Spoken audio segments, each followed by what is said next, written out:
जम्मू काश्मीरच्या बांदीपोरा भागात सुरक्षा दलं आणि दहशतवाद्यांमध्ये झालेल्या चकमकीत लष्कर ए तैयबाचा एक दहशतवादी ठार झाला आहे।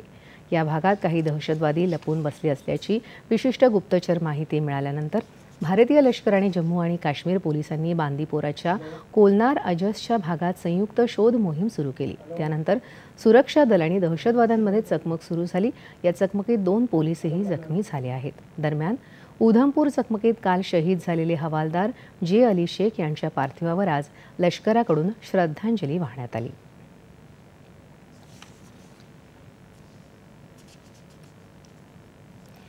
पहलगाम दहशतवादी हल्ल्यानंतर पाकिस्तान आज जम्मू काश्मीरमध्ये प्रत्यक्ष नियंत्रण रेषेवर काही ठिकाणी गोळीबार केला।